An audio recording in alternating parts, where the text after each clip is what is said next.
नमस्कार शेतकरी मित्रांनो, शेतकऱ्यांसाठी अत्यंत आनंदाची अशी बातमी आलेली आहे। शेतकरी मित्रांनो, अखेर पीक विमा वाटप सुरू। या जिल्ह्याला 113 कोटी रुपये वितरित। Crop insurance beneficiary list. शेतकरी मित्रांनो, या जिल्ह्याला 113 कोटी रुपये हे वितरित करण्यासाठी प्रोसेस ही सुरू झालेली आहे। तर शेतकरी मित्रांनो, नेमकी माहिती काय आहे ते अगदी सविस्तरपणे पाहूया। शेतकरी मित्रांनो, तुम्ही ते बघू शकता, क्रॉप इन्शुरन्स बेनिफिशरी लिस्ट। पीक विमा कंपनीच्या माध्यमातून सोलापूर जिल्ह्यातील 1,90,382 शेतकऱ्यांच्या खात्यामध्ये पीक विम्याची रक्कम मंजूर करून वितरित करण्यासाठी सुरुवात करण्यात आलेली आहे। शेतकरी मित्रांनो, सोलापूर जिल्हा हा राज्यातील नुकसानग्रस्त झालेल्या जिल्ह्यापैकी महत्त्वाचा असा एक जिल्हा आहे।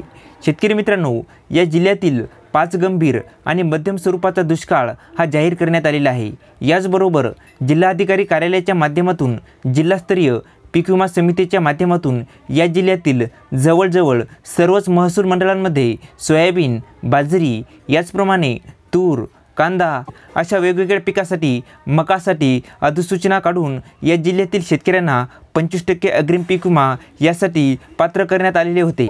परंतु शेतकरी मित्रांनो, 5 लाखापेक्षा जास्त शेतकऱ्यांच्या माध्यमातून पीक विमा भरलेला असताना सुद्धा अद्याप शेतकऱ्यांना पीक विम्याचं वितरण करण्यात आलेलं नव्हतं आणि अखेर पीक विमा कंपनीच्या माध्यमातून सोलापूर जिल्ह्यातील 1,90,382 शेतकऱ्यांसाठी 113 कोटी 80 लाख रुपयांचा पीक विमा हा मंजूर करण्यात आलेला आहे। शेतकरी मित्रांनो, याच्यामध्ये मका, सोयाबीन आणि बाजरी या 3 पिकासाठी हा पीक विमा वितरित केला जाणार आहे। परंतु शेतकरी मित्रांनो, आपण जर पाहिलं तर सोलापूर जिल्ह्यामध्ये पीक विमा भरलेल्या शेतकऱ्यांची संख्या जास्त आहे। नुकसानग्रस्त झालेल्या शेतकऱ्यांची सुद्धा संख्या जास्त आहे। याच्यामध्ये तूर असेल, इतर पिकांचा समावेश आहे, ज्याच्यामध्ये कांद्याचे देखील सोलापूर जिल्ह्यामध्ये मोठ्या प्रमाणात नुकसान झालेलं होतं।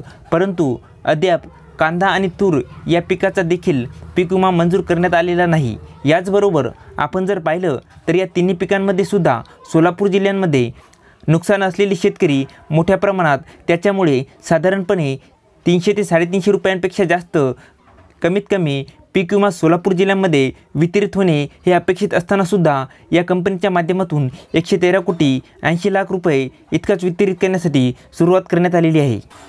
पुढील काही जर अपडेट आले तर आपण आपल्या व्हिडिओच्या माध्यमातून पाहूया। तर शेतकरी मित्रांनो, ही सोलापूर जिल्ह्यासाठी अत्यंत महत्त्वाची अशी माहिती होती। तर शेतकरी मित्रांनो, हा व्हिडिओ कसा वाटला खाली कमेंट करून सांगा आणि याविषयी अशाच आणखी नवनवीन माहितीसाठी आपल्या के मराठी JR या यूट्यूब चॅनलला लाईक, शेअर आणि सबस्क्राईब करायला विसरू नका। धन्यवाद शेतकरी मित्रांनो। जय हिंद, जय महाराष्ट्र।